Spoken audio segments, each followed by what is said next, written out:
brother told me not to show up unless I was useful. So, I showed up with proof. He forged my signature for a $600,000 loan. My brother texted, "Don't show up unless you've done something useful before Christmas." On the same day, my parents asked me to cover his loan. I sent 1 cent along with the comment, "Good luck, champ." A week later, he invited me to a peace dinner, stating families should stick together. They all remained silent as I opened my luggage. The bank had just informed me that I had been listed on a 6-figure loan related to his new home. I said nothing but handed a folder across the table and added, "I assumed you'd want a copy." I stared at the message for a whole minute, attempting to understand it in only 10 words, but it felt like a slap. No context, just a passive-aggressive command disguised as brotherly advice. That same day, as I was still half laughing and half reeling from his audacity, my phone rang again. This time it was Mum. I didn't have to open the text to feel the change in my chest. I recognized that tone, but we need to speak softly before guilt-tripping you. Her message stated, "Sweetheart,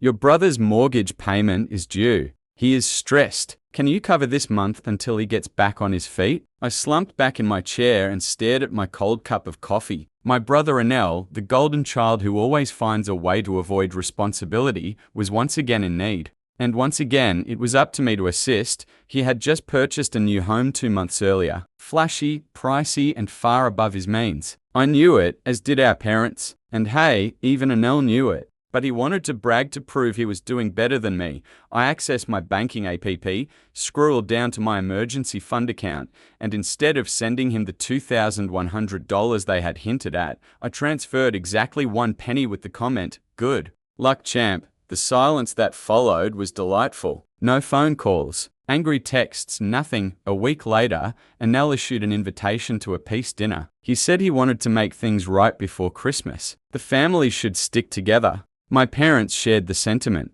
Mum even utilized her forgiveness to provide the ultimate gift of the season. I did not respond right away. I needed to see how far this performance could go. So I showed up. The house was completely decked out with twinkling lights, candles, and Christmas platters. When I stepped in, everyone was already sitting, and I was holding my old leather satchel, which I had never taken to family dinners. Anel opened the door himself. "Hey man, glad you came." His grin was wide, as if he'd already chosen how this night would finish with a reconciliation scene for the family highlight reel. We sat, small chat and uneasy smiles. Dad clinked a drink and made a statement about unity. I waited. Then, just as the turkey struck the table, I took the folder from my backpack, cream-colored, thick and silent. "I figured you'd want a copy," I explained, sliding it over the table. They all stared at it as if it was about to explode. It did not. However, the contents inside were a different story.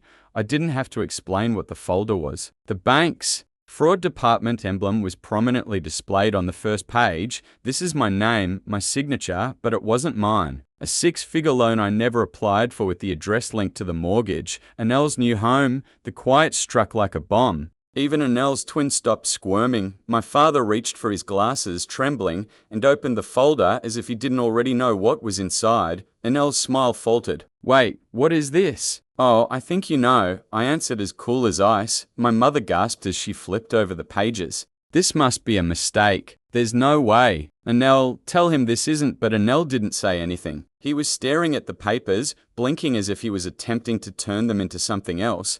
"This is a bank notification," I explained. "Apparently. I CO signed on your mortgage, except I didn't." Dad looked up. "That can't be. You must have signed something. Maybe you just forgot." I laughed. "Forgot applying for a loan I never needed. Forgot signing away 6 figures in debt for a house I'd never live in." "Let me guess," I said, concentrating on Anel. "You used one of those old power of attorney documents Mum made me sign when she had her surgery. The one that was supposed to be temporary. The one you just happened to have a copy of." Anel's mouth opened, then closed. "It was going to be temporary. I just needed help qualifying. The bank was being impossible, and I thought you thought I wouldn't notice?" I interrupted. He leaned forward, frantic now. "I was going to fix it. I just needed to get approved. Once I refinanced, it was going to be in my name alone. I swear. My signature was used without consent on official documents." I responded with a smile. That was when Dad slapped his hand against the table. "Stop it, both of you."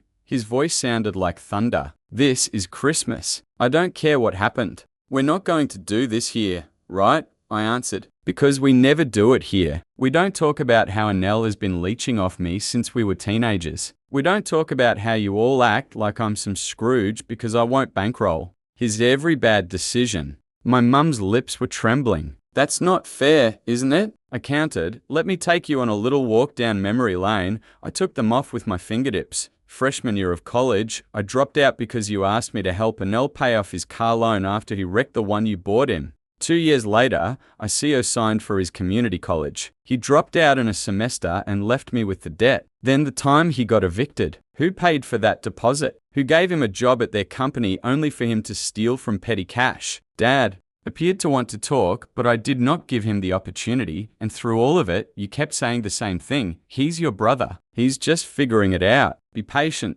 Well, guess what? He's 34 now. How much longer does he get to figure it out on my dime? Don't act like you're so perfect, Anel said abruptly, his voice rising. You always thought you were superior to everyone since you had your act together and did not make mistakes. I turned to face him. I don't think I'm better. I just stopped expecting someone else to clean up after me. You don't understand pressure.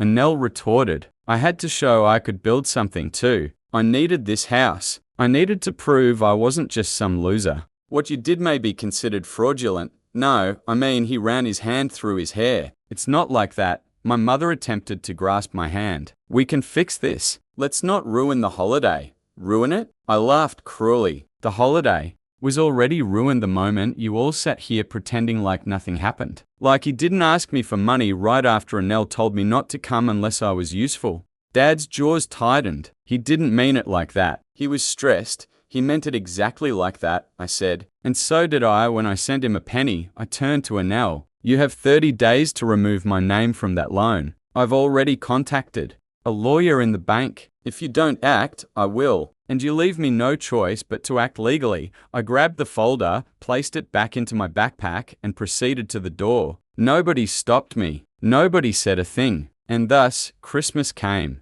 to an end early. I didn't expect it to go this far. At first, I truly believed I could simply walk away and let them choke on their own guilt if they had any. But you don't grow up in a family like mine without learning the patterns, because 2 days later, the calls began. First, it was, Mum, honey, can we talk? Your brother's going through a lot right now. Then, Dad, I think we need to sit down like men and sort this out. Then, Anel. He had the guts to send me a video message of himself sitting in his half-decorated living room, phony tears in his eyes, drinking a glass of wine as if he were in a sad movie. Look, man, I made a mistake. I panicked. I thought you'd never say yes if I asked, and the bank was breathing down my neck. I was desperate, but it's still me, your brother. You'd really report me over this? I looked at the screen in bewilderment. Is this a mistake? You don't unintentionally fill out a multi-page mortgage application in another person's name and forge their signature. You don't mistakenly put your own family member in 6 figures of debt. He was performing his typical part as Anel, the misunderstood idealist, the guy who always had good intentions but never quite succeeded. And everyone always let him off except for me. Not anymore. So I replied with my own video. Calm, direct. There are no theatrics. I've already filed the legal issue report with the bank. They're opening a formal investigation. I've submitted handwriting samples, a timeline, and email evidence. You have 10 days to remove my name. After that, I escalate it legally. No more metaphors, no more let's talk about it, just facts. The situation became more serious at that point.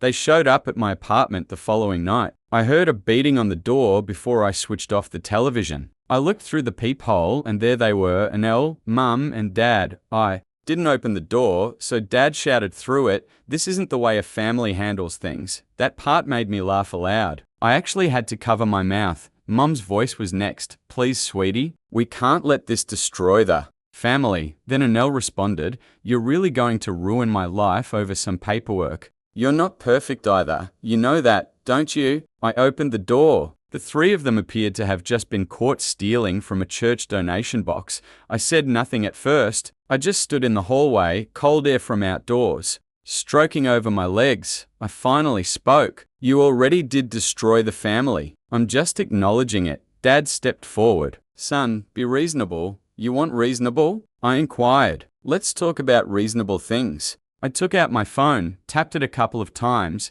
then held it up. This is the recording of Anel asking me not to show up unless I'd done something useful. Want to hear it again? Their faces moved. All three, and this, I added, switching to another app, is the email I received from the bank confirming the forgery. It's admissible. Anel was sweating now. Come on, man. We're brothers. I stared him in the eyes. Brothers don't steal from each other. Brothers don't lie. Brothers don't pull each other into financial messes like this and then try to make it sound like a misunderstanding. He opened his lips to speak, but I silenced him. You're going to walk to your car right now. You need to inform the bank about the issue and take steps to fix it. You're going to have them remove my name, and if I don't get a signed notarized release form within 10 days, I go to the police. Mum gave a gasp. You wouldn't? He's your brother. Oh, I would. I'd sleep like a baby. You'll break this family. She sobbed. I tilted my head. There's nothing left to break. You just don't like seeing it shattered.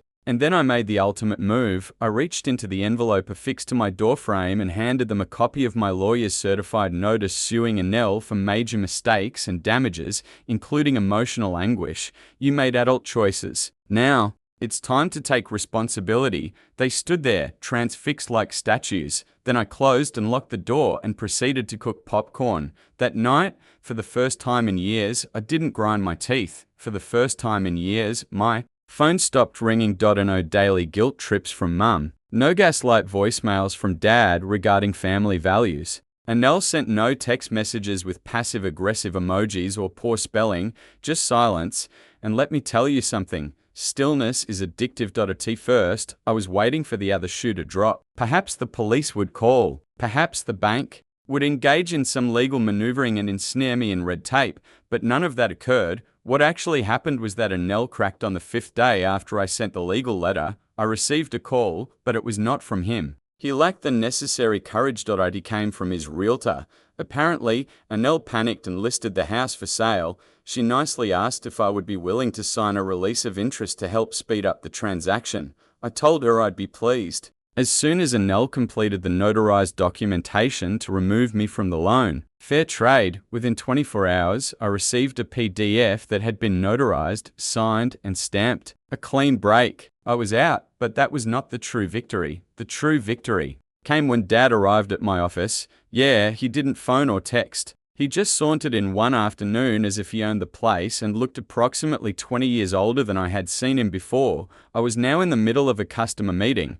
My assistant attempted to stop him, but he pushed past and barged into the room. Son, we need to talk. The client blinked. Should I? I nodded. Take 5. Dad shut the door behind him and stared around my office as if it were an exotic world. As if he had suddenly learned his youngest son had accomplished something worthwhile. Didn't know you had this set up, he remarked, looking at the shelves. Looks professional. It is professional. He nodded but did not sit down. Your mother's not doing well. Oh, there it was. The sympathetic angle. She's upset, he added. I think you've gone too far. We all do. I remained mute. He continued, Anel is talking about moving out of state. Says you've poisoned the family against him. I haven't spoken to a single relative about what happened, I said. If they're turning against him, that's his doing. Dad finally exhaled. He's still your brother. He crossed a serious line. He flinched. We raised you better than this, he stated softly. You used to be forgiving. No, I used to be weak. There's a difference. Once again, there was silence. Then he leaned forward. She cried. You know, your mother real tears. I bet she did. After all, it's hard watching the family start standing up for myself. He looked up. I was tired. You're angry. I was. Now I'm free. He stood slowly. We were trying to hold things together. No, you were trying to hold me together so Anel didn't have to carry anything. And then I finally spoke what I had been meaning to say for years. I'm not your insurance policy, not your second paycheck, not your plan B. I'm your son and you treated me like a resource. He didn't respond. He just looked at me as if he had seen a ghost. I'm not coming back, I explained. I'm done playing the good son. He went without saying anything further, and something inside of me breathed. Weeks have passed. My lawyer approved a non-disparagement provision to prevent Anel from publicly posting sad stories on social Media. The post he made about being betrayed by family disappeared overnight.